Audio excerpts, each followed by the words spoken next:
Humanities Council. Today we are joined by Carol Andersen. She is the Assistant Director at the Mississippi Humanities Council, and we are also joined by Dr. Stuart Rockoff. He's the Executive Director for the Mississippi Humanities Council. And Stuart, I know that you had a few words you wanted to share with our participants today. Yeah, thank you, Lacey. And I'm just going to be here for just the beginning and let Carol kind of take this on. But I do want to thank everybody for being with us today. I am Stuart Rockoff, as Lacey said. Mississippi Humanities Council, we are an independent nonprofit organization, although we receive the bulk of our funding from the National Endowment for the Humanities. And what we do is we develop and fund public humanities programs. Now, the humanities can be a little bit unclear as to what it is. The best way that we like to describe it is that those are programs that are based in our history and culture. And being from Mississippi, we have such a rich history and culture. The big thing that I want y'all to take away from this meeting is that we are here to help you. Our philosophy is very much to serve the people of Mississippi. We are, and I will defend this, the most accessible grant maker in the state. We are extremely interested in working with you to help develop your programs so that we can fund them. And we are very, very fortunate to have Carol Andersen as our assistant director, and she'll be leading this workshop. But Carol is someone who is always willing to help you think through an idea, to guide you to what sorts of things we can fund, what sorts of things we won't fund. She gives wonderful advice on how to strengthen your ideas and strengthen your programs. And ultimately, our goal is to help fund your programs. And so make use of us, right? I mean, we are an approachable, accessible grant maker, and we want you to take advantage of that. And we are very excited about these workshops because for us, libraries are key partners into the work that we do. Our philosophy, our mantra, if you will, is that the humanities are for everyone. And so we care a lot about where we're doing programs, who are we reaching, and libraries are key to us to achieve that geographic reach. We also know that in many places around the state, libraries are vital community spaces. And so we really are interested in working with libraries to help engage with the general public. And so we want to help you. We want to help you and encourage you to hold these sorts of public programs that foster discussion and learning about our history and culture. And I'll just end with this. If we're talking, and I don't want to say anything untoward, but if we're talking with the university or the scholarly community, we have to kind of explain what the public in public humanities means. Public libraries, obviously, that is core to what you do. So you serve the public, we want to reach the public. So this hopefully is yet another chapter in a beautiful friendship sort of between the Humanities Council and the public library. So thank you for being here. We hope that after this, that we are able to work closely with you to help you do your work and serve your communities. And with that, I want to turn it over. Is it back to Lacey or, over to Carol? But anyway.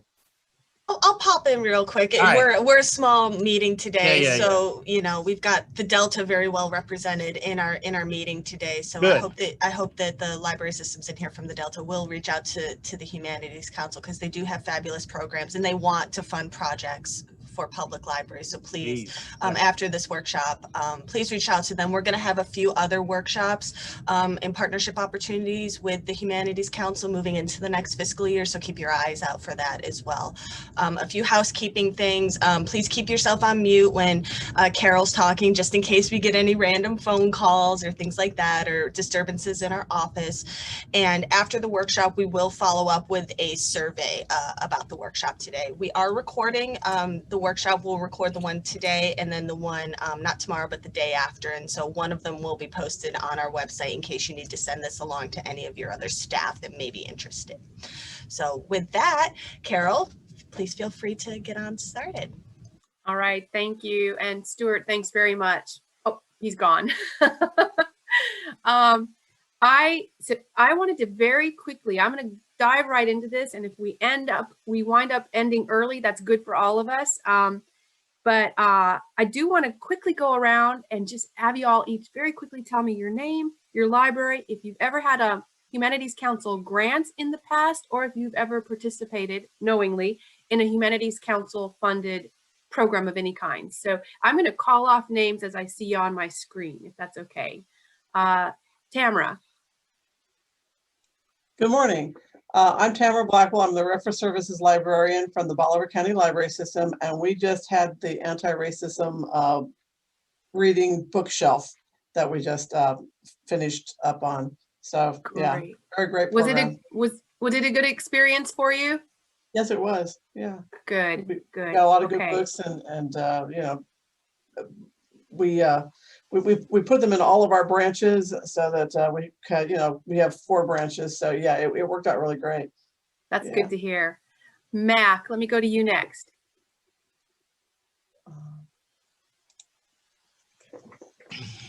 I think that it has been many a year, but I could swear I had one when I was the director at Tallahatchie, some sort of program where we were doing biographies and had a reading group going. Yeah, but that's that been sounds like many something a we year. would fund. I want to jump in quick too before I move around. Some of you may have interacted with the Mississippi Humanities Council through our Speakers Bureau program, where we have the quick access to humanities speakers who go all over the state. So that some of you may, without realizing it, have participated that way. So you have, Tamara? Have you had us? Yeah, okay. Marianne. Okay. Good morning. I'm Marianne Griffin. I'm the director of the Sunflower County Library System. We have 5 branches in our county, and we've had a experience with MHC. We've had the anti-racism bookshelf grant. We're still promoting that now, and we've had a number of people from the Speakers Bureau come and do some programs. That's good to hear. Kristen. Hey, can y'all hear me? I'm a little soft-spoken today. Well, I'm Kristen. I'm new here at consulting at the Mississippi Library Commission. I started last month, and I have heard about the MHC grants. I looked more into them when I was a children's librarian at Pearl, but I've been around to some of the libraries around the state, like Camden and Madison. I've seen the anti-racism bookshelves. I think it's wonderful. I love Anti-Racist Baby. That's my favorite one on there. So I think there's some great projects. That's good. I'm really glad there are some of you from the MLC in Jackson involved, because you can be a conduit between us and those libraries around the state. So I'm really glad y'all are here. The more of you here in Jackson who know what we do and the resource that we have, that's good. So spread that information. Okay. Yeah. Shelley. Sorry, I had to get my mic working. I'm Shelley Ziegler, and I'm a consultant here at the Library Commission, and I myself have not written any grants for the Humanities Council, but I have assisted a few other library directors in writing grants, and I've made many directors aware of the grants, and I've attended many Speaker Bureau programs, and they were all fantastic. Good. Good. Just so y'all know, we add new speakers to that Speakers Bureau roster. Several each year. We have a new, or if not, in addition to new speakers, many times our speakers are adding new topics. So I encourage you, even if you look through the Speakers Bureau, and I'll talk more about that in a bit, if you've looked through the roster in the past, it's probably changed since you looked at it with new topics and new categories and new speakers. It's a very active part of our work. So, Kayla, are you still with us? I am sorry. My phone keeps ringing. Okay. That's okay. I am the continuing education coordinator here at MLC. I haven't been able to necessarily like participate directly in any of the Humanities Council programs, but before I left my previous library, I worked at the Brandon Library, and I was in talks to hopefully like book some of the speakers from the Speakers Bureau, because I was the reference and genealogy manager there, and we were, you know, wanting to kind of incorporate some of the more historical programs. And I left right before the pandemic like really hit. So I'm gonna, you know, I can poke them periodically and be like, hey, remember that thing I was gonna do? Y'all wanna maybe do that? Okay. And Ms. Etheridge, are you with us? I am. I'm Angela Etheridge. I'm the director at Tallahatchie County Library in Charleston. And we too did the anti-racism reading shelf grant. Oh, very good. That was one of our proudest projects during that whole COVID, well, and we're still in it, the whole COVID shutdown.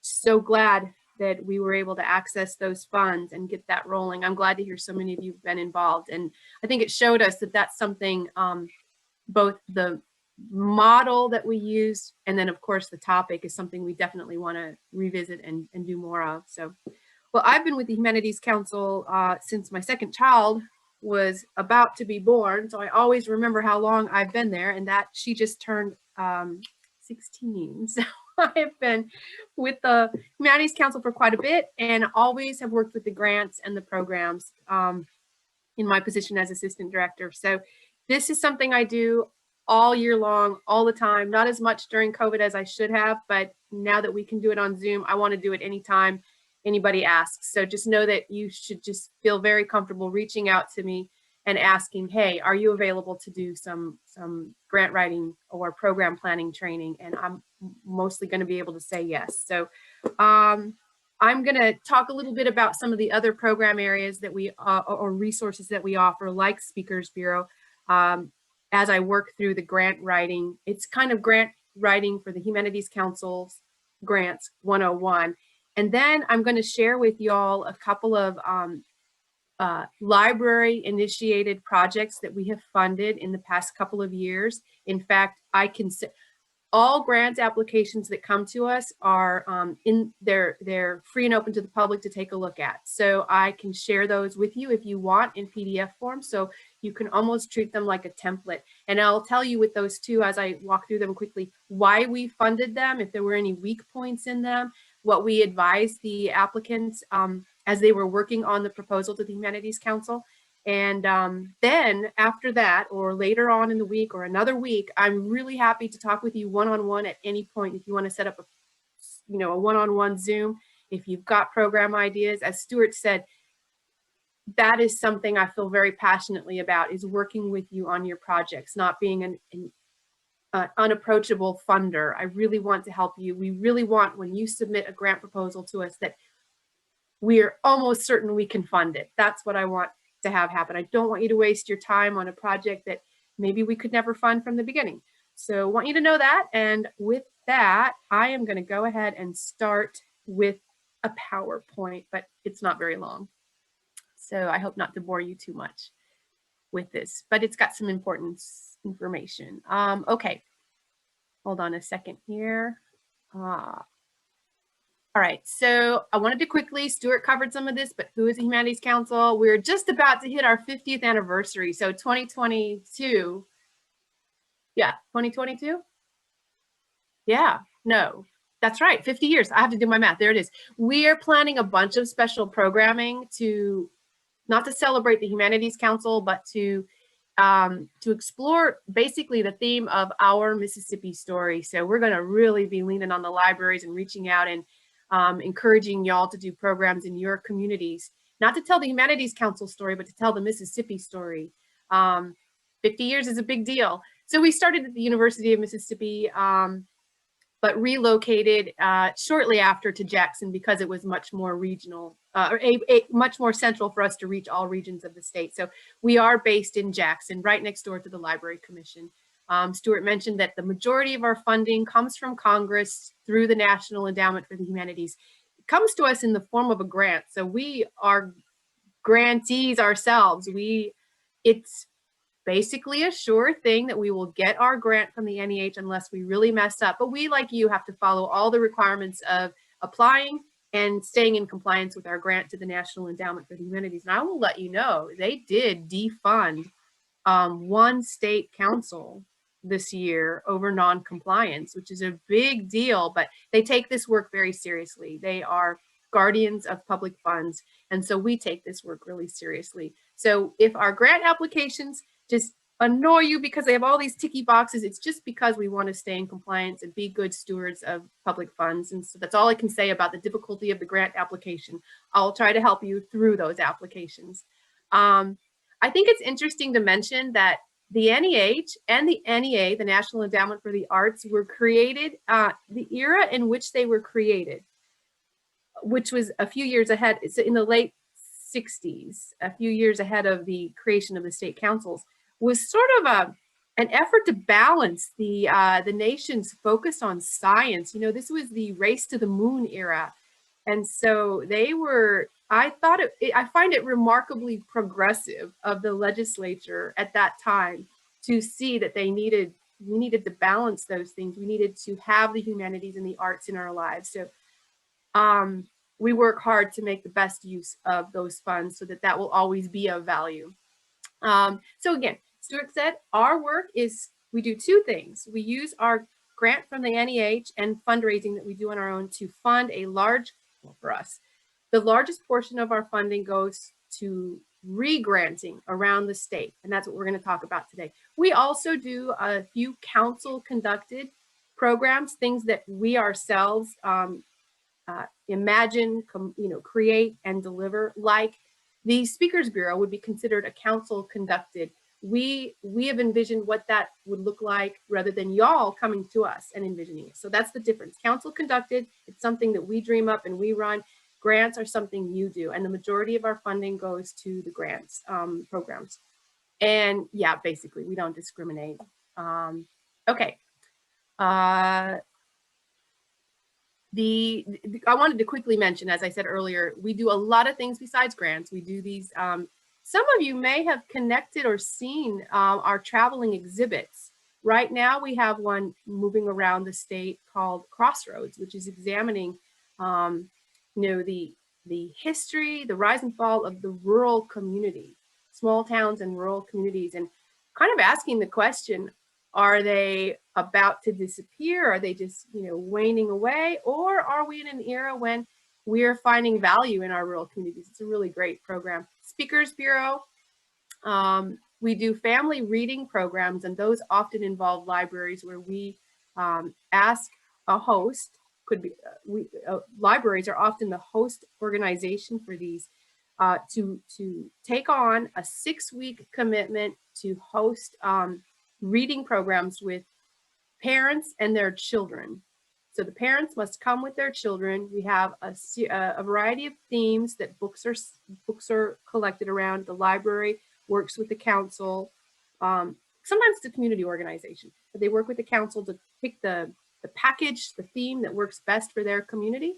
And then once a week for 6 weeks, the children and their parents and a storyteller and a discussion leader provided by the council come together and dive into books. And it's not to teach them to read, although that is a byproduct of this that strengthens these families' reading skills, but it's more to encourage families to engage around books as part of their family life and to look to their libraries as resources, and also to just be in community together. So it's a really great program. And if your library is ever interested in hosting one of these, it's a bit of work. We pay for everything, but it is a bit of work in getting folks, signed up and keeping them coming in and coordinating with local donors and sponsors we always provide a meal. We want there to be a meal provided. We don't provide that. That's not part of the money packet. But we ask the host organization to find a sponsor or a series of sponsors to provide some kind of meal. Could be pizza and cookies or whatever, but that's an important part of that event. We have been doing, I'm going to talk about the oral history project in the grants discussion in a bit. We have a few others. I encourage you to look on our website to take a look at these because they might be of use to you. But these council conducted programs are things you do not have to write a grant for. You simply need to reach out to us and say, I would be interested in working with that in our community, and we'll see what we can do.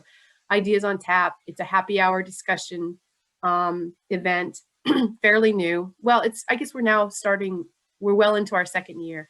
Humbox was something we created. It's like a humanities discussion project in a box. It's actually all the tools are in a Dropbox folder. And so we can provide a speaker to engage around a conversation like the disparities in healthcare or the history of pandemics. Again, these are on our website if you want to take a look at those. We are supporting a fairly large prison education program, emphasis on humanities courses. And then we have an annual Public Humanities Awards ceremony where we recognize the good work that's going on around our state in this field.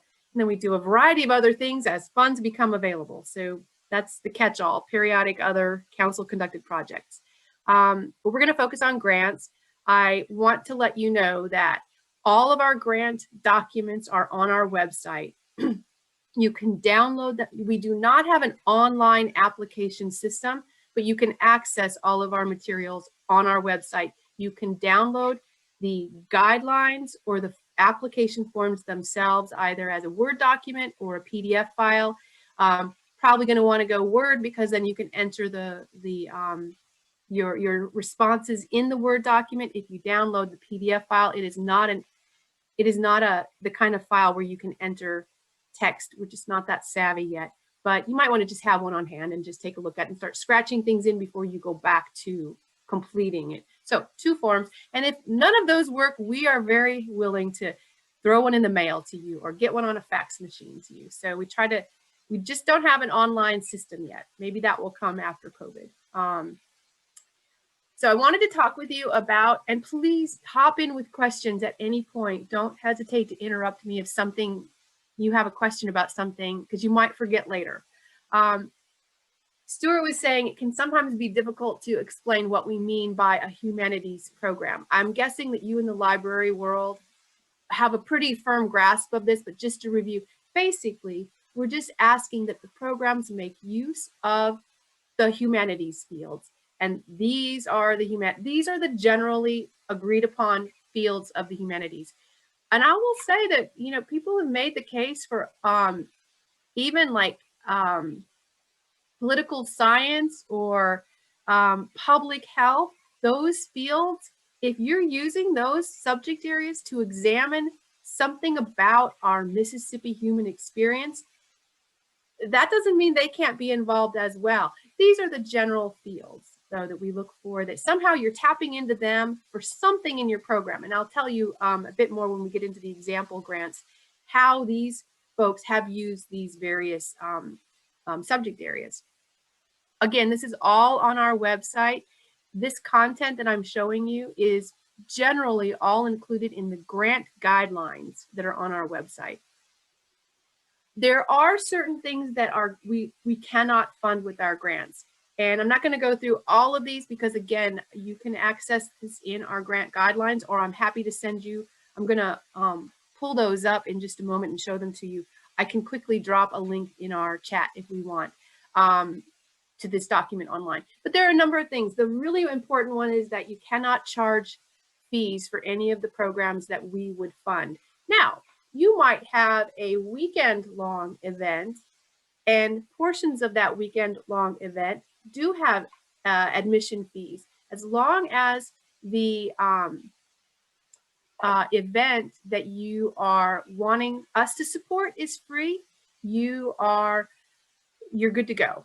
Oh, great. I see Lacey has said she's going to share. That's wonderful. So free, they have to be free. But again, that doesn't mean your entire overall event. So I'll give you an example of something that has a number of paid events, but yet we support a portion of them. The Oxford Conference for the Book. We have supported that for years. They have a number of events that they charge a fee for. It's part of their fundraising to continue to support their own program, but they have a number of things that are free and open to the public. So the whole event doesn't have to be free, just what we support. And then basic things like we can't build a building for you. We can't buy a collection for you. We can't buy books for you. There are some wiggle room. There's some wiggle room around that. You can build into a budget a few copies of a book. Say you want to have a community read around a humanities subject, and you can build in a few books that then go back onto your bookshelves. So you can't supply a book to every participant. So if you wonder about purchasing solid permanent objects, materials, just ask me about it before you say, oh, they're not going to fund that. Generally, we can't. No alcoholic beverages. We can't pay for reception food or things like that, although that's not an issue these days. But anyway, take a look at those at some point before, if you go to write a grant, before you think out your budget for the Humanities Council, because there are a few things that we cannot fund. But always ask. If you still wonder about it, don't hesitate to ask me directly. Are you sure you can't fund that? Or what about this? I'm very happy to talk through this stuff with you. All right, let's see if I can get myself moving here. Okay. This is mostly, I mean, anybody who operates as a nonprofit or even an ad hoc, not yet an official nonprofit can receive our grants. You don't even have to have your 501c3 status confirmed yet by the Secretary of State's office. It's good if you do. You all are in the clear. Libraries are all eligible. But if you're talking with other folks and you want to direct them to us, you just have to be operating by and large as a nonprofit. Okay, another element of all projects that we fund is that we want a humanities scholar involved.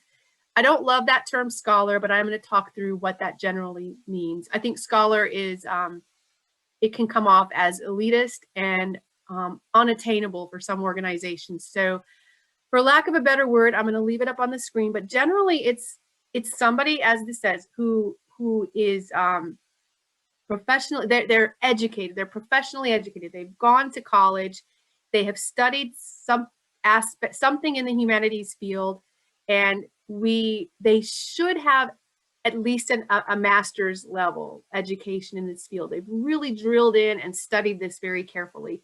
And they have to be actively engaged in their subject. So I often use the example that I have well, this is not a humanities field, but I have a journalism degree, but I haven't used my journalism full on for years, other than the fact that I write.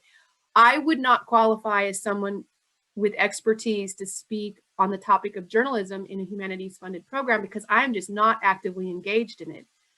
So somebody who is still very deeply involved in their subject matter, not just that they got their degree in a humanities field years ago, they have to be engaged. And that's all you're looking for. Who is really passionate about this work, writing, teaching, presenting on it.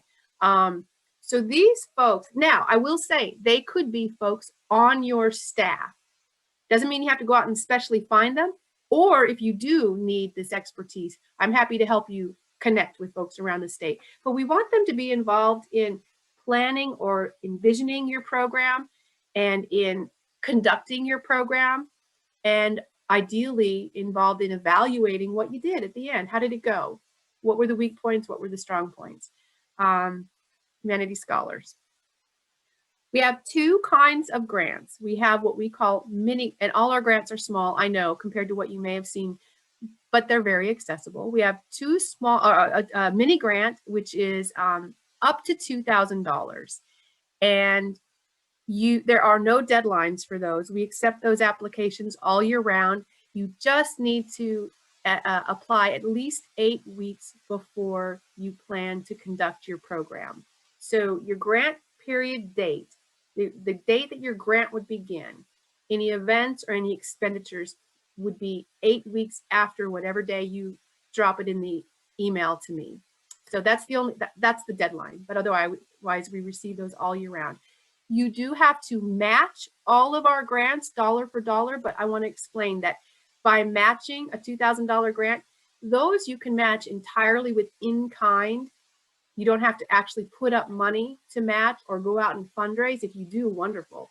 It could all be in kind, as in the value of donated space, free publicity and advertising, and mostly it comes from the people who are working on the project who are not being paid from the grant for the project. So there's a lot of value in that. And there are forms in the award packet for keeping track of that. So dollar for dollar, you must match, but with mini grants, 100% of the match could be no actual money, could be all in kind.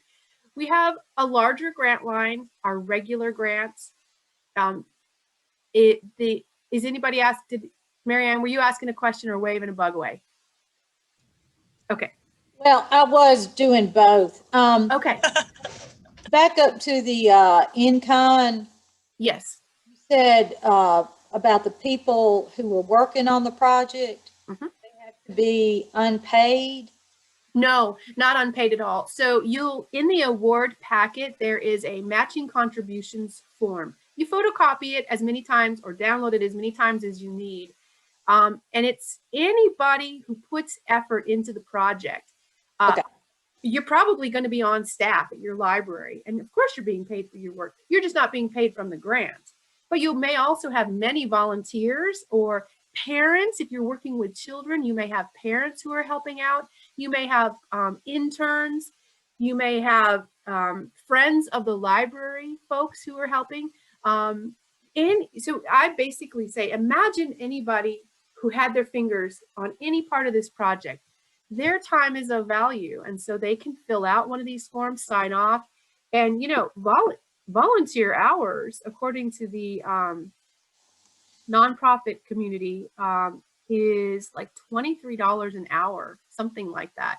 It's a really valuable commodity. So no, they can be paid, just not by the grant. Okay.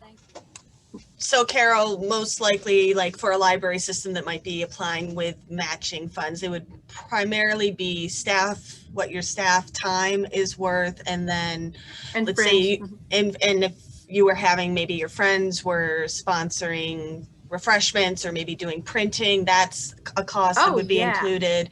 Those kinds of things. Excellent example. Okay. No, that's an excellent example. So we can't pay for the refreshments, but if somebody supplied refreshments for your event, oh yeah, that's all value. And you just, again, you use that same form that I described, which is on our website on the grants page. And if we have time, I'll actually go to the website and kind of show you around some of these documents, because you might want to just take a look at them. But there's actually the matching contributions form available on the website in the grantee support area of our website, so that once you get a grant and you misplace your papers or whatever, you can go and get replacements there. And you might want to take a look at those. Those are good questions. So the regular grants are offered twice a year. I think the deadlines are on the next page. We're coming upon one. May 1 is our spring deadline. September 15th is our fall deadline. The funds, if you are awarded a grant in these 2 rounds, your money becomes available to you and your programs can begin 10 weeks after those 2 deadline dates, May 1. So May 1, programs are going to start mid-July and later. September 15th, they're going to start September, October, early December and onward. So you want to be thinking about those deadlines and that lag period as you're thinking about when to apply for a grant. Regular grants, again, up to $7,500. I will note that depending upon what the Humanities Council has available in its grant budget, and I will tell you that when you go to work on a proposal, are we tight or are we flush? If we're tight, the grant review committee, mini grants are determined in-house. It's very quick. So no grant review committee, we decide as a staff. Regular grants go through a review process with board members and outside reviewers who make a recommendation to fund, not fund, or fund at a reduced amount if we're tight. Those recommendations go to the full board votes. I've never seen them not approve. what the grant review committee recommends. And then you are funded at that point. They also have to be matched dollar for dollar, but 10% has to be matched with cash from somebody. That could be another funder, it could be a donor, or it could be your own funds. And so if you got the maximum amount, $7,500, $750, 10% would have to be matched with cash. The remaining $6,750 could be matched either with cash or all in kind, a combination of both. So, and again, in kind plays a big role in both of these grants in terms of coming up with the match.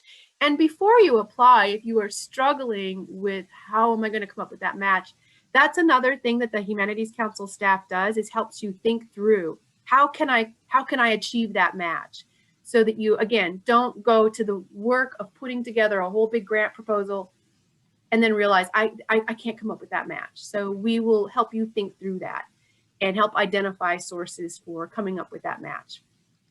Let me stop and ask any questions at this point before I move on. I have a question. I want to make sure I understand this. Sure. So for the regular grant, you still have to have a dollar for dollar match, but 10% must be cash. That's right. Either your own money, or perhaps you have another funder like the Community Foundation or an Arts Commission grant or an IMLS grant or something.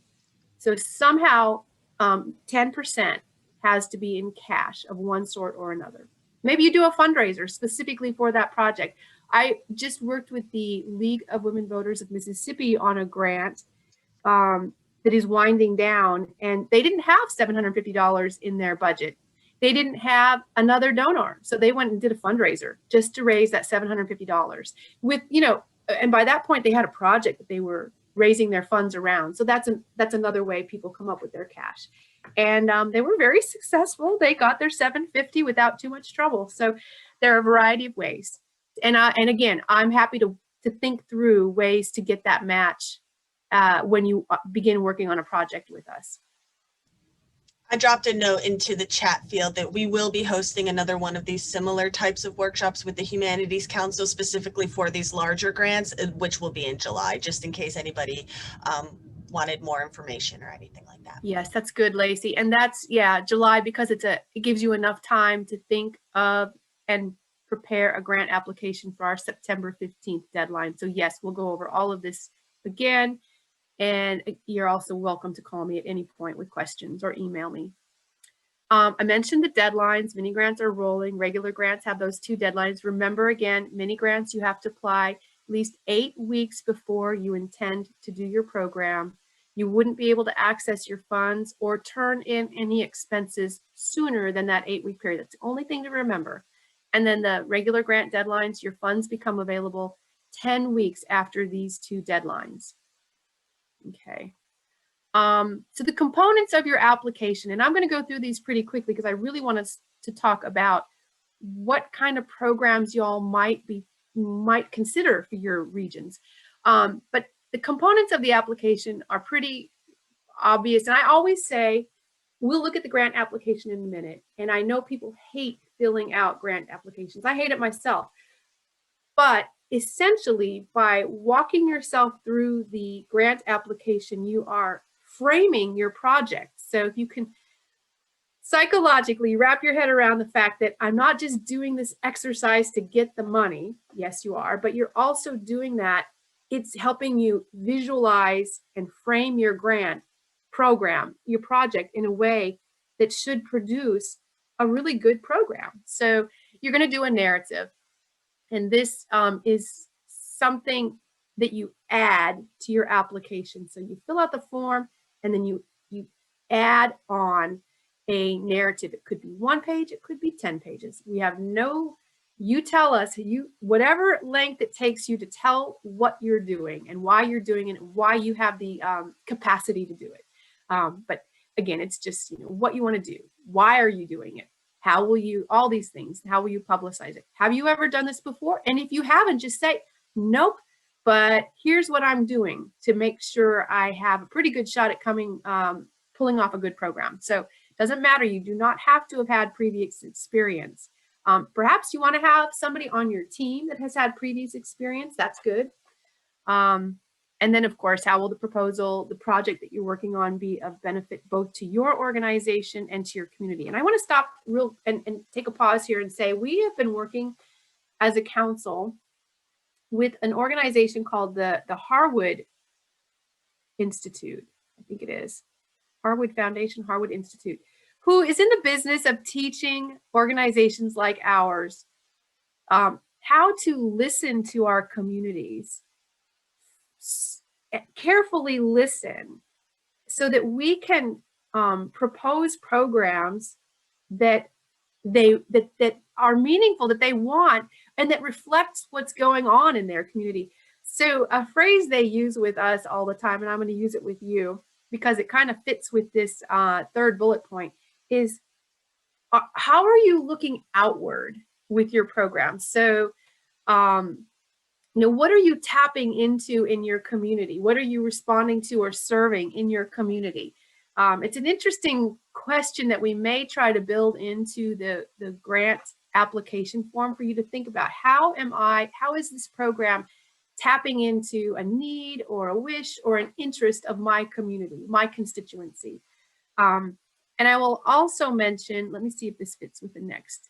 Yeah, let's go back to this. Another thing that the Harwood group has been working with us on, which we have always worked on, and I want to talk about it very specifically here, the value of collaborating. So if you plan a program that your library is hosting, it will almost always be stronger.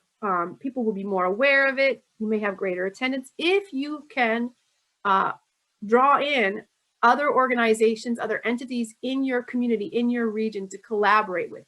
It is not a requirement of a grant application to the Mississippi Humanities Council. It's just a best practice that I like to mention, that if they contribute to the project, they can become part of your cost share match. You have the value of all of their personnel time. But the really great advantage, I think, is broadening your audience, tapping into a different or a larger overall constituency. And again, with that, I'm really happy to help you think through what organization in my region might I approach on this particular project to collaborate with. You might ultimately decide, I'm just going to do this one as a library, but it's worth thinking about. So I wanted to mention collaboration. Okay, we ask you about how you will publicize, and there is we'll go through the budget part of the grant application in just a bit, but you're certainly expected to publicize and advertise your program, and you're also allowed to build into your budget some of those expenses. A lot of folks are really using social media heavily, and that's great, but you are still also, so you could use your MHC grant budget to boost your announcements. We do ask that you, in terms of publicity, there is a reminder in the grant award packet, but we do really want you to we require that you reach out to MHC council members. Our council members, their information will be in the grant packet, but especially to our congressional delegates, because every year, probably happens with IMLS too. Am I using the acronym? Yes, you're using, yep, you're good. They propose zeroing us out. Almost every year, Congress suggests that, oh, well, we could save money if we zero out the endowments. We're such a tiny part of the budget. I really don't think they're ever going to find any benefit to that, but we do try to keep the value of this work in their minds so that when our congressional delegates are at the table and they're reading, oh, let's zero them out, they remember, for such a little investment, they're reaching all these counties in our state. So that's why we ask you to stay in touch. Just say, with the help of the Humanities Council, we were able to do this. We would love if you could attend this event. That's the sort of thing we ask you. And we have a template letter actually on, I think it's on our website. If not, I'll send it to you. I'll get it up there for how to make that communication. And it's almost all If you're mailing them something like an invitation, great. Otherwise, the majority of the communication these days is through their individual websites. So it's pretty quick, pretty easy. And then we ask you to think about how you'll evaluate your program. Again, this is part of the grant application form, but you'll want to think about how am I going to measure or get a sense for whether my program was good, had impact, etc. There is, and you all will be filling out an evaluation survey. Is that right, Lacey? Or an actual, yeah, which is it's a good example of what we ask you to do. Lacey and her team have rolled some of the demographic data that the Humanities Council needs to report to the National Endowment for the Humanities, who we're reaching into the kinds of questions the Library Commission needs to know. So that's a really nice example of how to do an evaluation. We send along in the award packet our audience evaluation form. You can distribute it as it is. If it's online, you might want to send it out. You might want to create an online survey, or you could send it out as something they download, fill out, and send back, whatever works for you. And then also send your own evaluation, or you can merge them like Lacey and her team did with the one you'll see later. So there are a few things that we as a council need to know, but more importantly, what do you need to know from your audience about how this program impacted them? There is an outline that the project director for each project must complete at the conclusion of the program as they're submitting all their final paperwork to the Humanities Council to close their grant. And it's asking a lot of these questions, just it's in your own words, answering these questions. Were your humanities scholars, did they help your program, and in what way? What kind of audience did you have? What kind of demographics? You tell us about your publicity, the success or failure of those. And again, we don't want, what we want from this is not glossing of what happened. We really want to know what happened, especially the weaknesses, especially the things that did. I'm sorry, that's my little dog. I figured the mailman showed up. Exactly. Because that helps us imagine and think about how can I be providing help and resources to my grantees? How can I be helpful to them?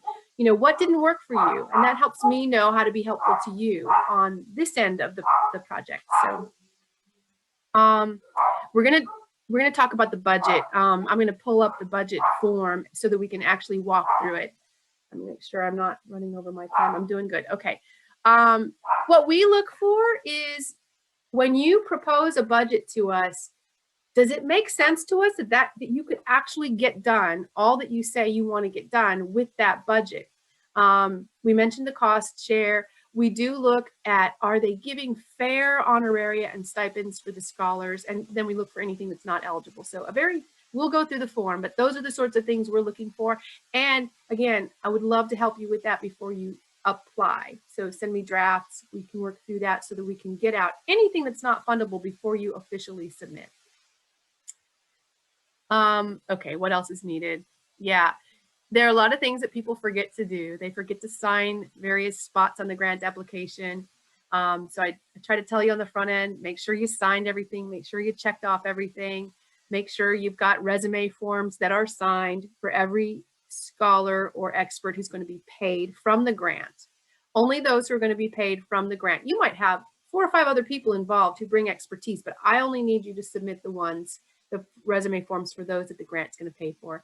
And then in addition to that budget worksheet that we're going to take a look at, we also need 2 attachments, the narrative that I said that could be 1 to 10 pages, and then a budget narrative, which goes into a little bit more detail. So on the budget form, you're going to fill in, I am going to spend $1,000 of my $2,000 grant on honoraria. Your budget narrative will tell us who is that, how does that break down? Who's the $1,000 going to, and what's their role in the project? So we'll talk about that a bit more in a minute. Yeah, so that is my contact information. If you all want to take a moment and jot it down. That's my cell number because we are still working from home. Pretty soon we'll be back in the office, but you're very welcome to use that number to reach out to me by text And then my email is there for any one-on-one questions you might have. And Lacey, is that something you'd be able to send out to them as well?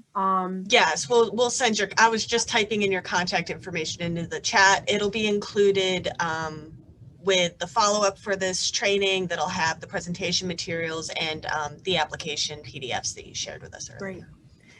I am gonna close out this PowerPoint and I'm gonna go to some of the documents. And while I'm working on that, if there are any questions that y'all have, throw them Yes, out. Carol, I was looking at the prison education programs that y'all do. I'm sorry, say that wondering- again? Oh, I'm sorry, my voice is so. I was looking at the prison education programs that y'all do.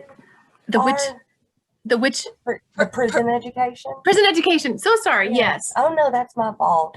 Are those run by volunteers or?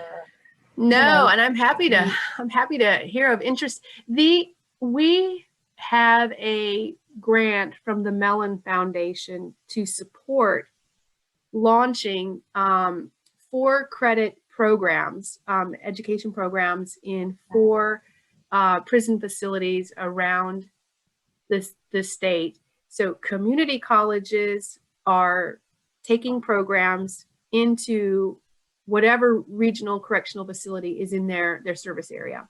That's great. So we're doing this at Parchman, About that. at Alcorn County, South Mississippi Correctional Facility, and then in Leakesville, and then Central Mississippi Correctional Facility in Pearl.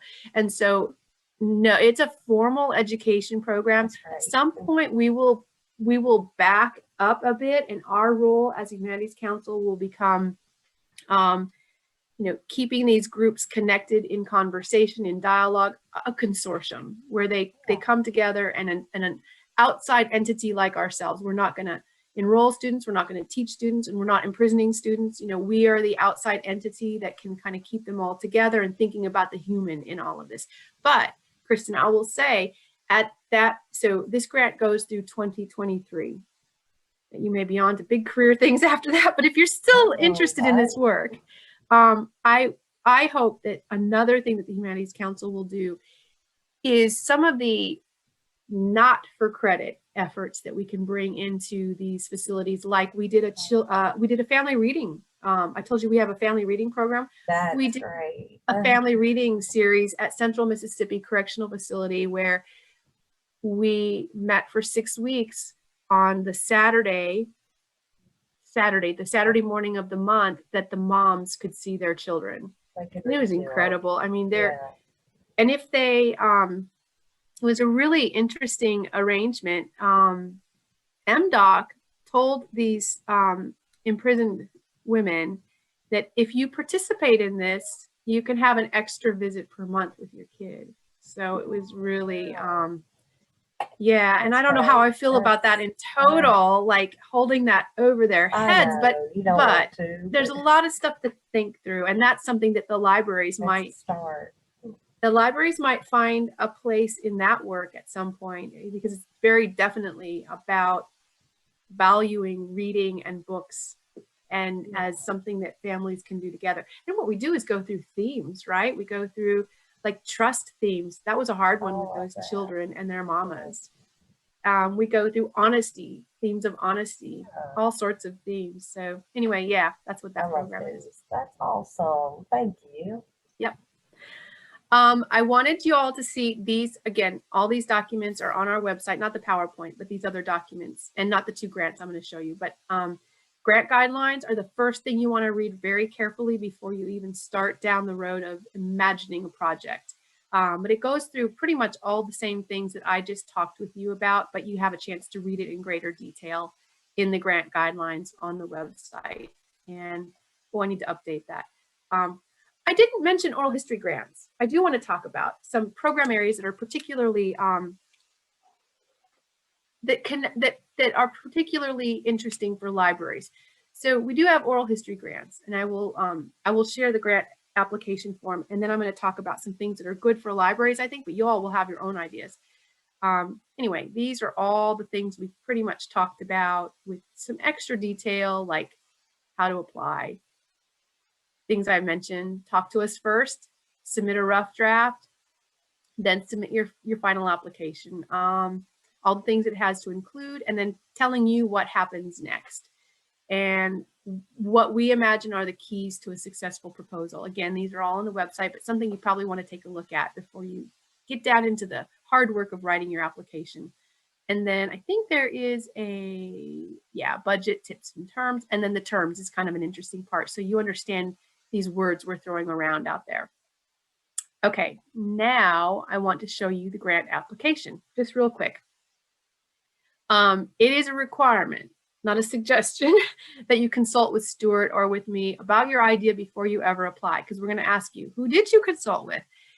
This is one of the forms I was saying that people often forget to complete, but you need to read through carefully, and if you are able to check off, you should check off. If there is a reason you can't check off one of these documents, you should talk with us about that or have a reason for why you couldn't. One that folks often say not applicable is number 7, because not all programs are using the grant to pay scholars.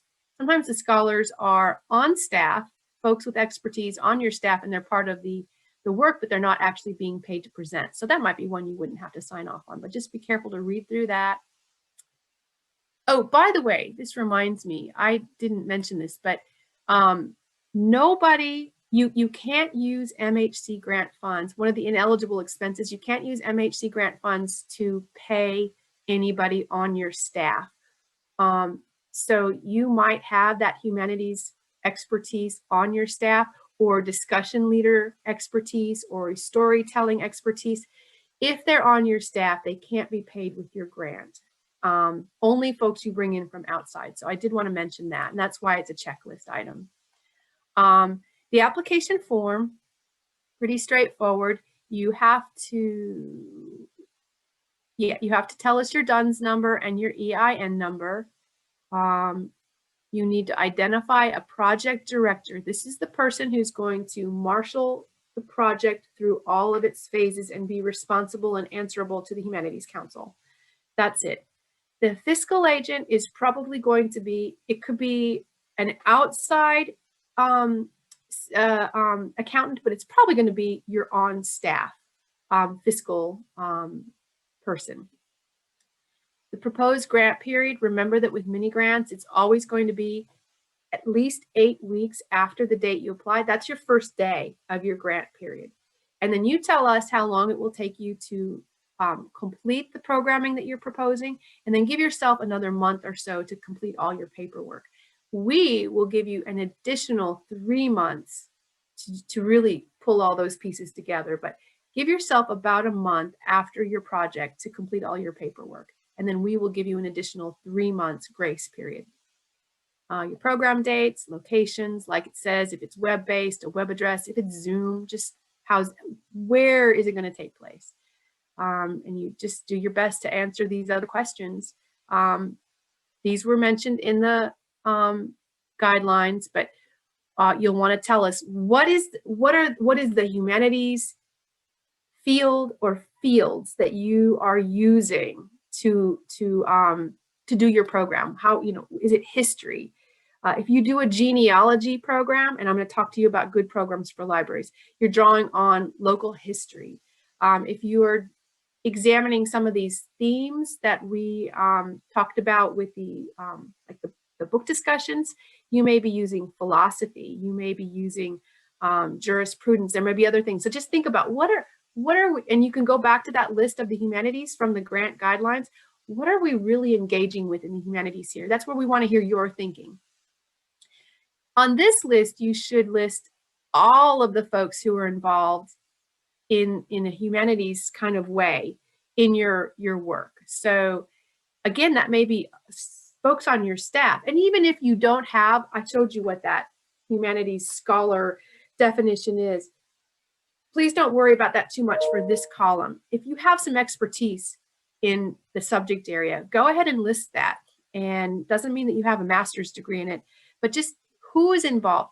You'll also list your outside humanities scholars that you may be bringing in, or experts or presenters. Who are you trying to reach? By the way, this area here, Remember, I mentioned collaboration. If you partner with another organization in your community to bring this program together, this is where you list them as well.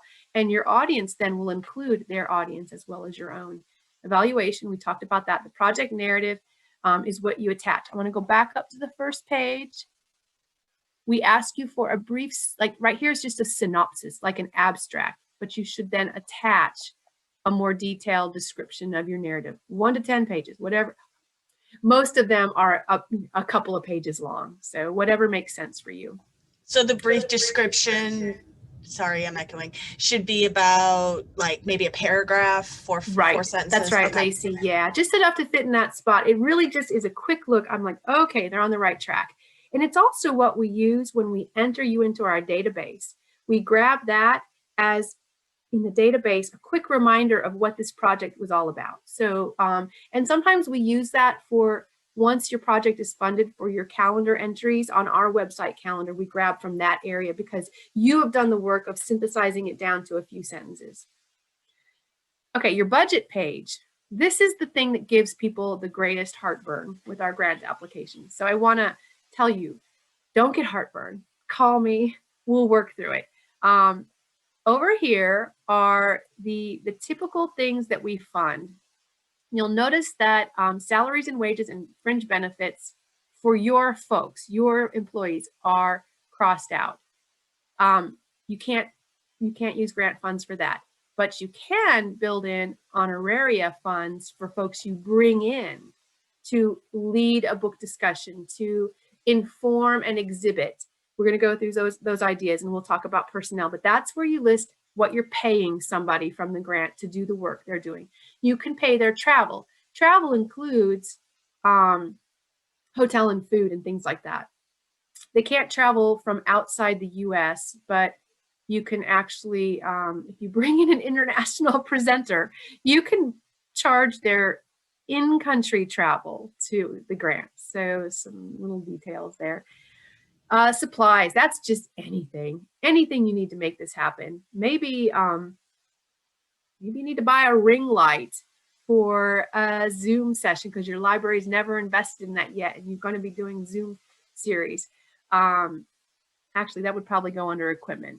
And I need to cross out that rental. Sometimes you just need to flat out buy something. Printing and duplicating is almost an outdated portion of our budget, but some people do still print invitations. They do still print flyers and posters. They do account for copying in their offices for things like audience evaluations or little programs that they hand out at events or information sheets that they have available near an exhibit, or if it's an oral history, there are any number of documents that you need to photocopy, like the photo release form. We're going to talk about oral histories in a minute, but that is what that budget covers. Carol, can I yes. chime in? I've got a question. Number 7 on your checklist, it said something about nonprofit, Yeah. I believe. Let's see, which one on the checklist? Let's see. Oh, applicant is a nonprofit organization. Public libraries technically aren't registered nonprofits in the state. That's what I was saying. You don't have to be a registered nonprofit with the state. You have to be nonprofit for all intents and purposes. You're not for profit. Maybe the better way to say this is you're not a corporation. You're not a for-profit corporation. Does that make sense? Yeah. Do libraries need to send you anything special for that? Okay. No. By nature of being a library or a city government or a state university, we already know they are nonprofit, so you're good. Okay, that's a very good question. Okay, back down to the budget. Equipment rental is used a lot. You might have to rent AV equipment, bring in an AV audiovisual specialist. If you're doing an oral history, you may opt to rent a good video camera if you don't have your own. All kinds of things fall under equipment rental. Facilities rental. Libraries probably don't use this nearly so much as others, but if you don't have your own space, that is how you use your facilities rental line item. You need to rent a space, a public space. Advertising. And other is the catch-all. A lot of places, a lot of times this other category, the way I see it being used, that we can agree to as a council are for documentary films. The film editing expert, the person who does like the film editing, doesn't actually qualify as a humanities scholar, so their editing fees can go down here. The acquisition of rights to archival photos or audio visual materials don't really fit. Some people plunk it into supplies, but it actually goes down to other. And if you put it in the wrong category, I fix it at the Humanities Council, but that's what the other category gets used for a lot. Things, yeah. Okay, so you would fill out what you're asking for from the council up to, so it's a mini grant, let's say, up to $2,000. This bottom line is, so you'd fill out what you're asking for. And just know that you're doing your best at this stage to estimate those figures. If your grant is funded and those figures are not precisely the same as when you applied, that's fine. The only category that you can't change without a prior permission is the honoraria. So you can't go and change your scholars, because we will have made a decision based on that humanities expertise that you're bringing to the program. And if it's an outside humanities scholar, you can't change that unless you ask us. Sometimes you have to swap them out because somebody can't travel as planned or became ill. That is allowed, but you just have to ask us first. Otherwise, you're able to move around without asking us up to 10% of your grant. So $200. $2,000 grant, $200, you can move around without asking us. At the end of the day, when you go to say, well, this is what we actually spent, you don't have to ask me permission for every little change you made unless it exceeds a $200 change in any of the categories that you were awarded funds in. And I know this is going to sound confusing, but again, I'm happy to help you through that. So here in these three columns are where we're looking for you to show us how you will match that $200 or $2,000. So are you putting cash into the project in any way, shape, or form? If so, just tell us where you're putting in cash. Maybe you are awarding the scholars an extra amount of honoraria. Maybe you're not asking us to cover their travel, you're covering their travel. Whatever you come up with. Maybe you're having to buy special supplies or new equipment. Whatever you contribute as your own organization.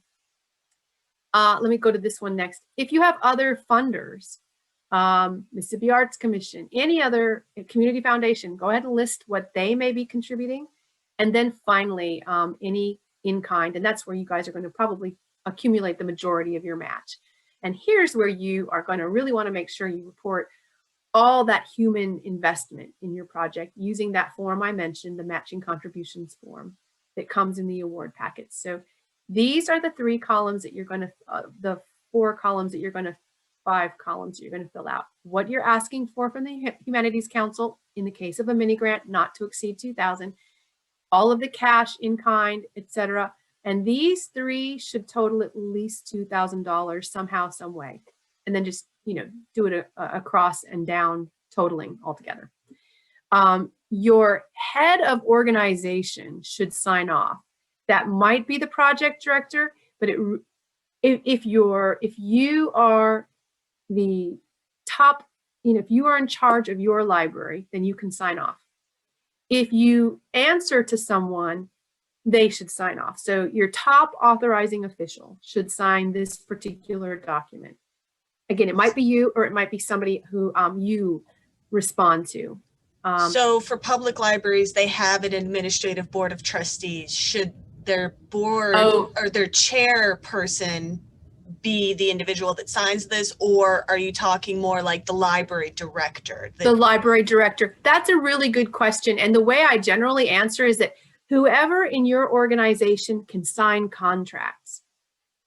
So whoever has the power to sign a contract. So Lacey, who would that be? Marianne, you kind of looked a little like, well, kind of your board, but also kind of you. I think it, in my opinion, it would be your board chair. If it's somebody that's got to sign off on a physical contract, I would advise that it would be your board would have to sign off on something like that. That is my sorry, Marianne. safest... Marianne, what were you saying? It would depend on your policy. Because, for example, my board has just, they have told me that I take care of the day-to-day operations of the library. So it's in the policy. So I would say it depends on what your library policy has. If your library policy has it where the board has to sign off on stuff, then they need to sign off on it.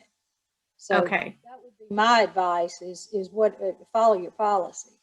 And I will say that thinking back on the grants we've received from libraries in the past, mostly it seems to me it's been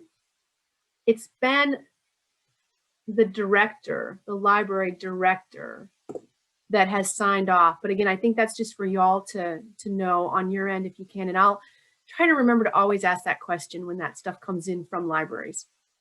That's a good question. Usually the best way for me to answer is whoever can sign contracts for your library. Okay, the last page of the grant application form is the resume sheet. Again, these are completed by those humanities scholars or experts who will be paid an honorarium from the Mississippi Humanities Council grant. Nobody else has to, oh, the project director also has to fill one out, even though they're not being paid. They have to fill one out too. Just demonstrating their expertise in coordinating this overall project. But otherwise, the humanities scholars.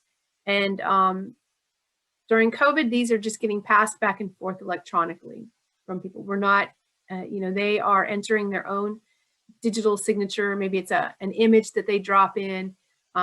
Just know that we know that you cannot run around and grab physical signatures on these forms right now. So most folks are just dropping in an image of a signature.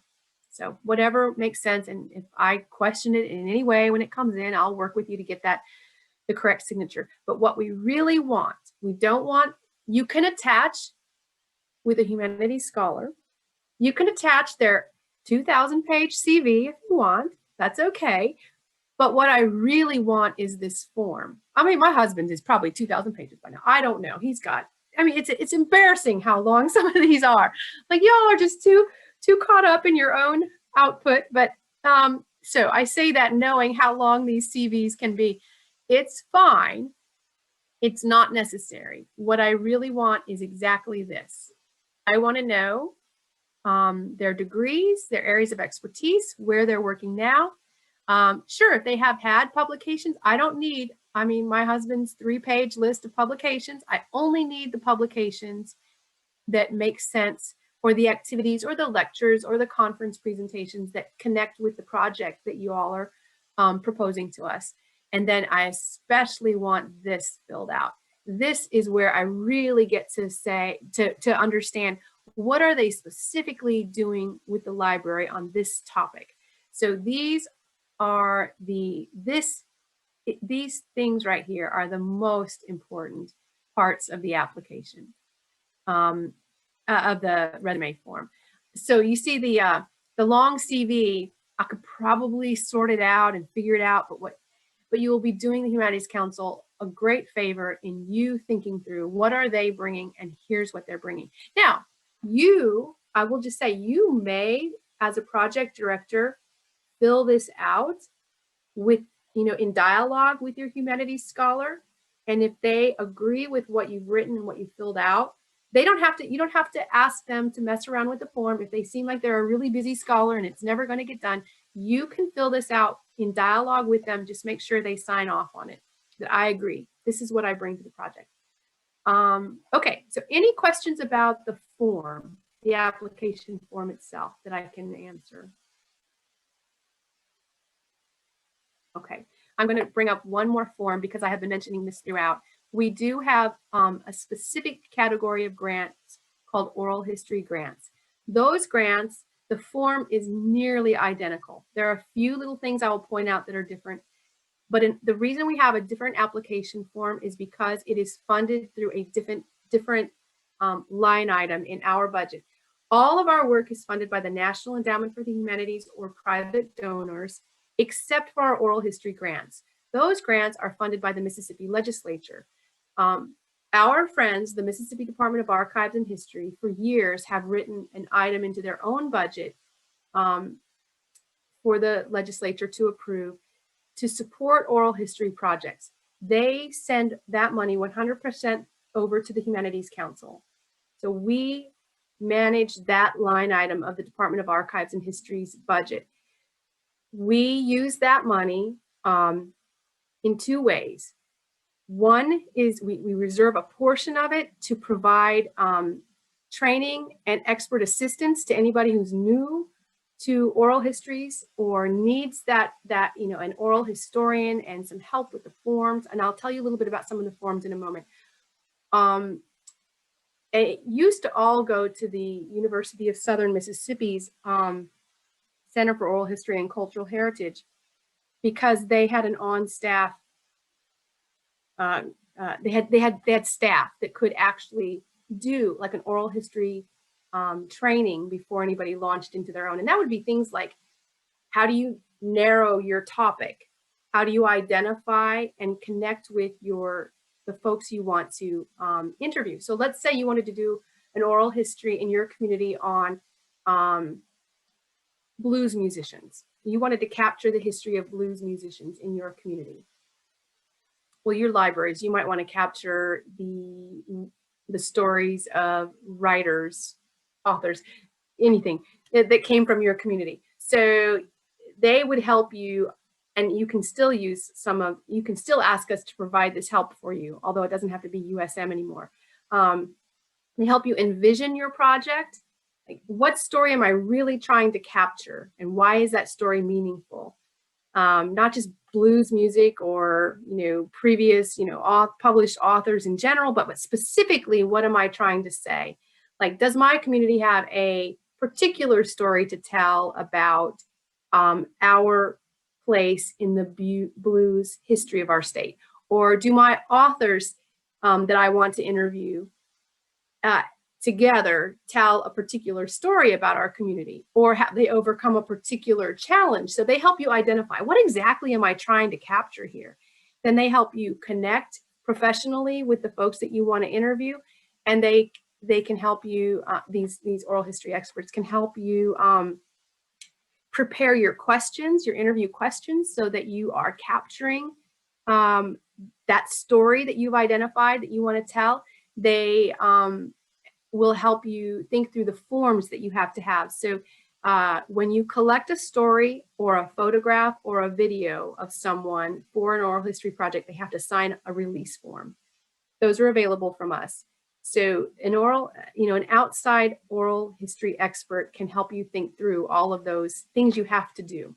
And then finally, oral history projects, whatever is collected, either video or audio only, a copy needs to be submitted to a publicly accessible archive so that the whole state or the whole country can benefit from these histories.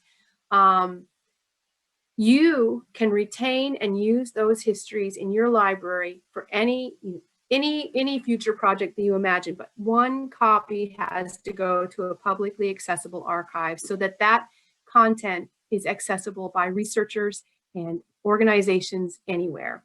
And we can help you identify maybe the most appropriate archive.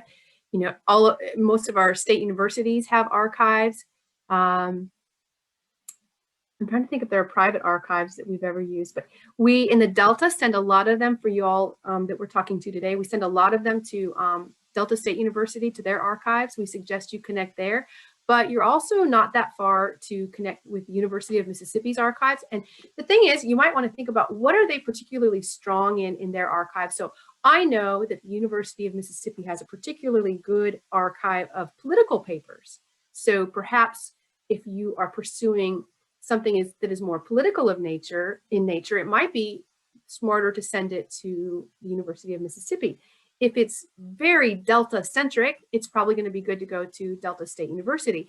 If it has to do with civil rights, you might consider sending it to the Margaret Walker Center at Jackson State University. So I help you think through that. What archive makes sense? And then you need to connect with that archive, make sure they will receive the oral histories. It sounds like a lot of steps, but it's actually not. It's not that difficult, and I help you through that. But they agree to accept them, and then you, one way or another, you get those collected histories transferred to them.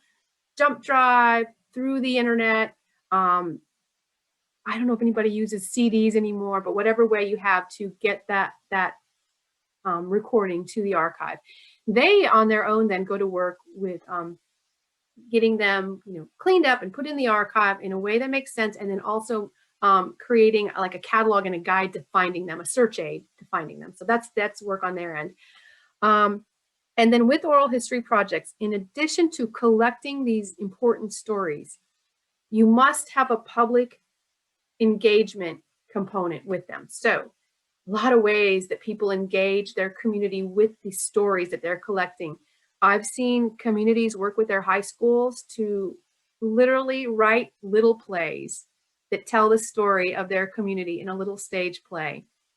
They did one of those on the coast. It was wonderful. And it was examining the impact of certain big hurricanes on the coast. So the kids researched previous like Camille impact, etc. Then they helped interview a few folks who had been impacted by Hurricane Katrina. And then they wrote a little play with a playwright that was paid for by the Mississippi Humanities Council grant. The playwright received an honorarium to help them write a little play. And I think it was called Blown in the Wind or something like that. But it was just literally a stage play of the stories collected. That's a pretty involved project, but that's a really exciting one.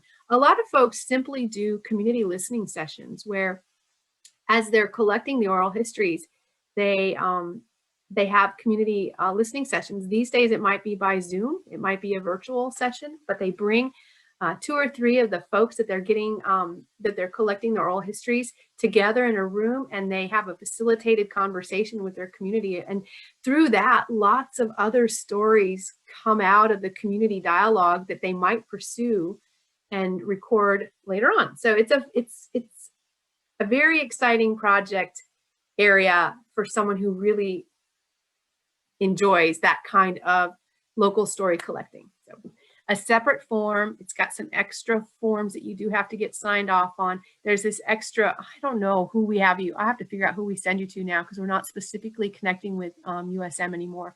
Trying to think if there's anything else different. Oh, this is slightly different.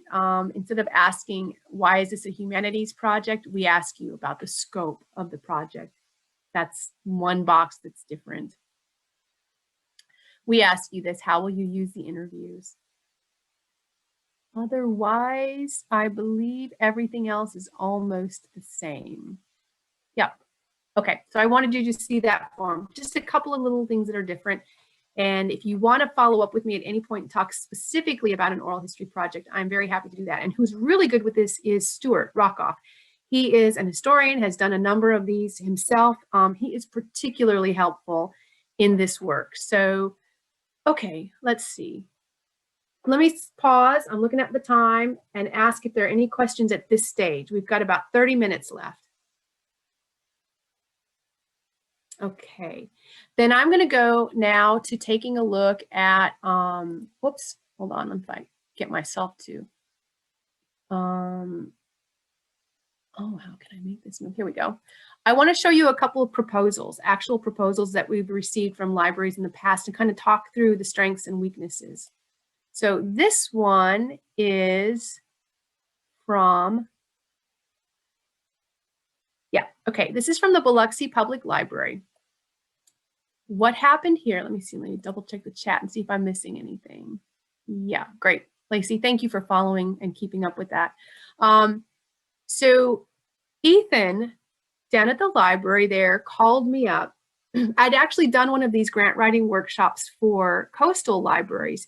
And Sarah Ruskey, I think, sent Ethan to me. Do you all know Sarah from the coast? Oh yeah, we're a small group.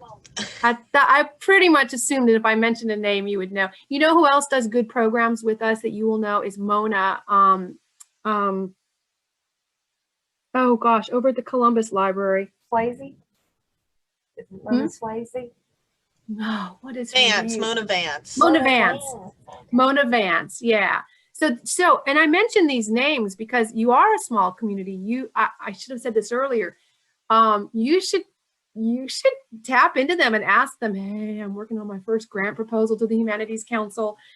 Can you help me? And my impression of you in the Mississippi Library community is that you're all you're a good community to work with each other. So, but Mona's another one who has had, and Sarah, they both have had fairly good experience with writing grants to the Humanities Council and have done very good programs. So I think Sarah sent Ethan, this was his first grant application. But he had been thinking about this. He had, the library had received a large collection of photographs that were taken by, let's see, Chauncey Hinman, 36,000 photographic negatives and prints.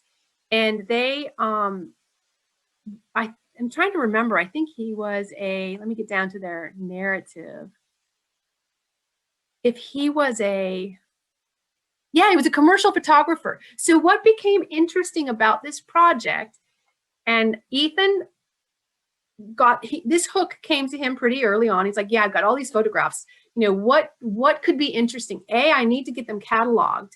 I need to get them, accessible in our library. But how can the Humanities Council help me with that, or at least a portion of that through their grants?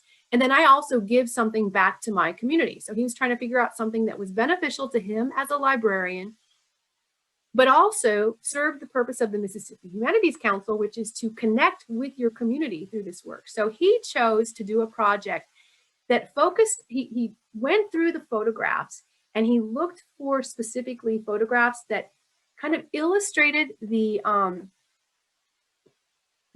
culture of the business community in the era 1950s through 1980s that he was that these photographs were taken. And it was really interesting. It took him a lot. It was a personal passion project, I think, but he pulled out these wonderful photographs that illustrated in that era the prominence of men running businesses versus women, or the position that women had. They were often in secretarial positions. So he sussed out, this is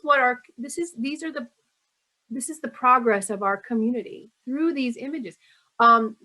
African Americans hardly shown at all in these photographs, and they addressed that head on.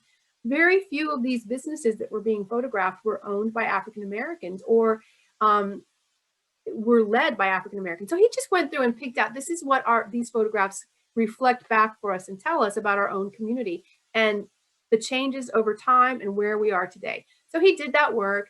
He created sort of a timeline and a story through these images. Then he he used our funds to do that work, to buy the materials, to get these photographs, stored and indexed. And then he used a portion of the grant to do a public engagement. He had printed up and mounted, representative examples of these photographs, and then invited the community in for an evening. And it might have been more than, no, he did, just one program in July. So you see the majority of his work, December through June, he was focusing on conservation and digitization, using grant funds. There were supplies to buy, there was time to pay for. And then he had a program, he did what we really wanted at the end of this, was to engage the public. And and Stuart went to that program. I didn't. I wish you were still on here with us because it was really good. He did this exhibition and they had a facilitated walk through the exhibition, and just, this is what these photographs can tell us. And now that collection is there for anybody to research. I know Ethan has done other programs since then, pulling out different parts of this collection, but he was super nervous about doing this project, and he did a great job in the end. But I just wanted to give you an example. This, again, I can share this with you. I think, Lacey, did I send you the 2 sample grants? If not, I will after this, because you are welcome to share them as well. I'm just looking at what you shared. I did not get those, but if you want to send them to me, I can include them. I will send those along. Let me do that after this, because I don't know if I can juggle it all. But so I just want you all to know that this was Ethan's first stab at writing a grant. He was very nervous, and I went down there twice in person because I had to be down there anyway. But I made a point to spend time with him because I really want him to write more grants to us. This was a really nice project, and from a first time out of the gate effort. So anyway, I wanted you to see that and consider it sort of a model that you might, oh, let's look at his budget. So here's his breakdown. He's got, looks like he's only got about $1,500 to us. I'll have to see. What did we find? Let me see what he actually asked for. Hold on. I'm sorry. Let me scroll back up and see what we actually gave him. Okay. It seems like he had that figure wrong. But anyway, here is his budget breakdown. So you can see that he spent a chunk of his money on supplies in order to catalog and organize these. And then he spent a chunk of money on what it took to get the photographs for the public program, the exhibit mounted, and something that the community could engage with. And let's look at his budget specifically. I guess he did spend, no, he's got his figures wrong, I think. No, he did spend. $500, I think, was on the person that walked people through the exhibit that evening. So that wasn't up in that breakdown. So like the local historian who could narrate and help people think about what they were seeing in these photographs. So that made us very happy. He had an historian, a humanities scholar involved to interpret what Ethan already knew he had, but they brought that historical perspective to the program. And then the rest was for Ethan to do what he needed to do with those photographs. So that, and let's see, yeah, Ethan as a project director, his resume is there.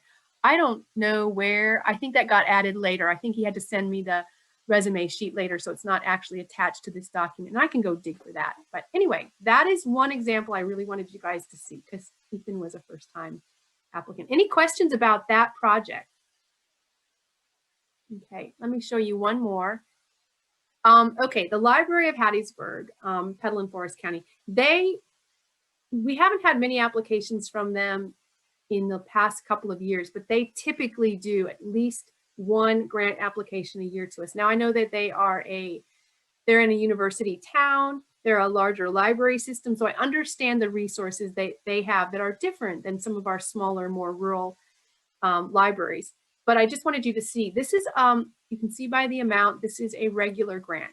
This particular form you're looking at indicates that this was sent through a formal grant review. The mini grants are reviewed in-house. These go through a formal review, approved, disapproved, comments, etc.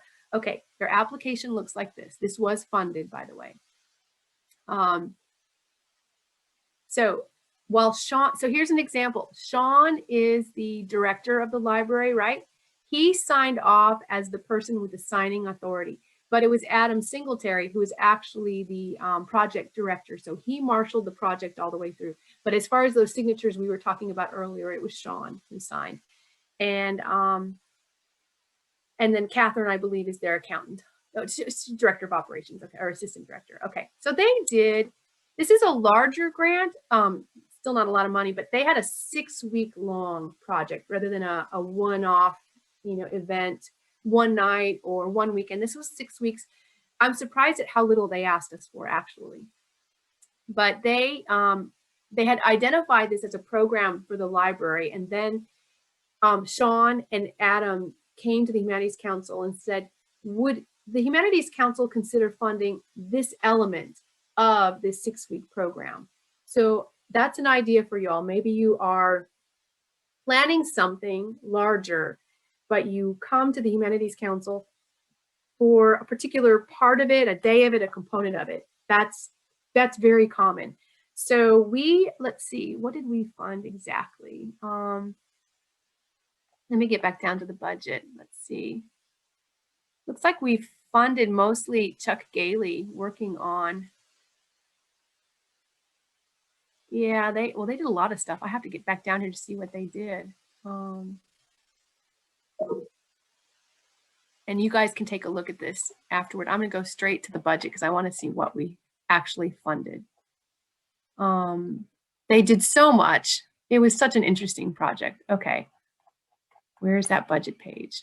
These are all the resume forms. Okay, so he's got travel. Oh, We invested in the exhibit itself because that was the cost to the library. The library had to pay to bring the exhibit in. So the Humanities Council agreed to that exhibit cost because on the strength of those other public programming components. Now, had he asked us for just the exhibit cost, but there were none of these community engagement, we would not have funded just the exhibit. But because Sean and Adam had planned these very solid humanities public engagement programs, then our council could say, well, yes, then we can invest in the cost of bringing that exhibit to your community. So yeah, I definitely want you to take a look at these. And here we are down to the, yeah, this is a good one. So you can see he's got all the details for how he accounted for his match too. And that would be a good one for you to have on your files. And Sean is another, he would be very helpful to you, I think, with imagining a program and building a budget because he's done so many of these with the council. Yeah, so I wanted you to see those. Any questions about either of those two? Anything that pops out that you want to know more about? I'm going to stop sharing now so I can see all of you. Go ahead, Mac. You're on mute. You're still muted. Yeah, there you go. Okay. So if I'm not mistaken, I heard earlier in your presentation that sometimes you choose not to fund all and that maybe you get reduced. But my Yes. question is, have you ever gone to somebody and said, you know, you didn't ask for enough? We have, yes. And remember how I was saying, we look at the budget when your grant application comes in so the proposals, the pre-submission stage is where that would happen, Mac. One of the things that we look for is, does that budget seem adequate to do all that they've said? That's what we do internally. And if it slips, you know, if y'all, so I will say, the more you work with the Humanities Council before you submit your program, the better chances you have of getting funded. Because I'm going to look for all those weak points or things you should bolster or things you should lop off before you ever, or how you frame your program. Sometimes it's been me working with in talking with the potential applicant, I get a sense of what they want to do. But that doesn't always show up in the project narrative. So I know it because we've been talking, but it's not showing up in the narrative. So I will often go back to the project director and say, I know what you want to do with this because you've told me what you want to do with this, but you've got to get it into your narrative so the grant review committee also understands what you want to do with it. So I do go through all of that, Mac. Now I will say, there are a handful of applicants, no matter what I say, they just don't fix those things, or it just doesn't click for them. And so applications in an average grant round, I'm going to use the regular grants because I can give you numbers. We will have anywhere from 12 to 17 grant applications. It just depends on the time of year and whether COVID is having an impact or not. So let's say we have 12. There's always one or two that don't get funded. And it's usually almost always based on the fact that I have talked and tried to say, do this, do that. No, that's not eligible. This would be so much better if you could strengthen this. And they still go their own way, which they are allowed to do. Of course, I'm not trying to control their program. I am trying to tell them what's fundable and what's not, because they may really still want to do exactly what they wrote. It's just not something we can fund. And that happens. But mostly I try to take care of that before it reaches the grant review, because I hate for them to go to all that trouble of writing the grant application and then have the grant review committee vote it down. That is heartbreaking. I hate when that happens. So I try hard, but if it doesn't happen, it's usually because they just haven't, responded. I will add too that I don't control the grant review committee, and no matter how strongly Stuart and I support a project, sometimes they just don't feel it, and they will make a decision to fund it at a lower level, no matter how much I believe in the project. So I will say I do not control them, and that's a good thing, I suppose. But mostly, Mac, mostly we are handling that before you ever submit your application for final review. So it's not real common, that it's not funded at all if you've tried to work with me and Stuart. And it's also not terrible. They don't typically, I mean, the grant review committee is a very heartfelt group of people. They don't want to harm a program. Another thing you should know, that in their review training, they are taught to consider, if I suggest a reduced amount for this grant applicant and this project, will that kill the project? So they look through that budget. If they say, I really don't think we should put this much toward scholars honoraria, they have actually looked really carefully, like, if I don't fund this at the amount they've requested, if I reduce the amount, will that kill the project? They're conscious of that. They don't want to kill the project. So what often happens if a budget gets reduced, and I know Stuart was saying not to, we don't want to, call out the state universities, but they usually have a lot of money in that cost share column. And so if something looks out of balance in the MHC column, what I've seen the grant review committee do is go, why with all that money over there, are they not contributing a little bit more to the scholars honoraria than what they are? I'm not sure the Humanities Council, they'll say to themselves, should be paying the whole $10,000. Well, we can't pay that. I don't know that we should put our whole $7,500 into the scholars honoraria when they have such huge support from other organizations. Those are the kinds of decision-making back and forth that happen in that grant review room. So, but they are very conscious of not killing a project if they choose to reduce. They don't want to kill a project if it's a good project. Okay. So some good projects that I want you guys to think about that I've seen over the years that libraries do particularly well with are anything with genealogy, where you got a lot of folks interested in genealogy out and about. If that's of interest to your library, if you can create a program out of that where, maybe you're doing ongoing genealogy sessions or you have genealogy groups, and Mona Vance is a particularly good one to ask about this. So she has reached out to us for support to bring in, like a genealogy experts who will really focus on that humanities component of it, not just researching your family's history, but where your family's history connects with your community's history, or with, with a trial or a tribulation that your community lived through, civil rights era, or, I could, up in that, the Starkville area, LGBTQ struggles that they're going through, and how, so she has brought folks in to help connect their work in family history, genealogy, with their community history, and made it a community event. So there are ways to use that genealogy interest to do a good public humanities program using your local library as the center for that work. Oral histories are particularly good for libraries. You can do exhibits. That may be something that a library likes to do anyway, to do exhibits. I know that Ethan down on the coast likes to do exhibits. So you can connect with the Humanities Council to bring in someone, to a humanities scholar, to talk through and suss out all the things you want them to think about as they view an exhibit, or to inform an exhibit, or to take an exhibit off site.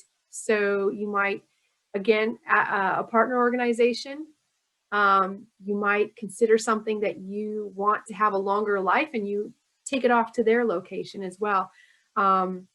Certainly community reading and discussion groups are good.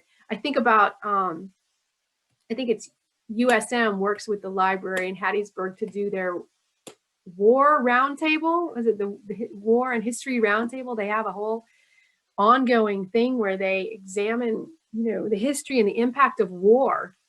and they use the library as the base for these discussions, and they use historians from USM to come in and lead those discussions. What is it? War and Society Roundtable or something like that. The University of Mississippi up in Oxford has worked with their local libraries. So they didn't pop up in my list as library applicants, they were the partners, but they've worked with their local libraries to examine the experience of veterans. And they've used, books and reading as an entree into these hard discussions. So there are lots of ways that libraries are a really ideal element in having some of these conversations with communities or these programs with communities. So, Carol, I'd love to take this opportunity to ask our three library people that are in the meeting today. Do you have any ideas based on the brief conversations we've had in this meeting today about things that maybe you're thinking about or that have sparked ideas? I'm sure Carol would love to hear about them. Unmute yourself if you want to talk. Just completed a community program survey, and there were a number of respondents that were looking into the book discussions and the presentations of by political leaders and yeah, so we're going to use Carol's information to try to work on our program plan.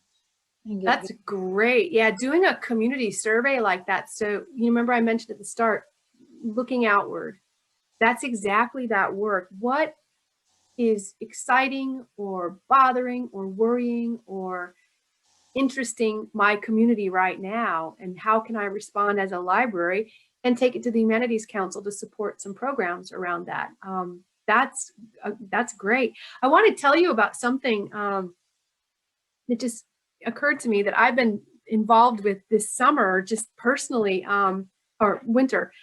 I'm from Iowa, and I've lived here for 21 years now. So I don't know why I keep saying I'm from Iowa. I am originally from Iowa, and I have a circle of readers, friends up there, and we've always talked about books. Well, one of them created a really interesting experience this winter, COVID, where she took her little iPad down to the community meeting room, and I hope that the library makes this a formal thing. We have really been talking about civil unrest a lot in this little group in the last few months, and using, bringing in books. I brought a lot of Southern books to their attention. They've got books from their region as well. And we've really talked about how, using books and these titles to understand civil unrest and the history of it and the impact of it. Well, so she took her little iPad down, and we were just doing this by FaceTime. Well, they're able to meet in the library again. So we've been having this multi-state. There are people who have been part of this group from Oregon, Maryland, Mississippi, and Iowa, all connecting, but having a discussion around using books and book discussions to understand the civil unrest and how we're experiencing it differently in the South than they are in Iowa versus what they are in Portland.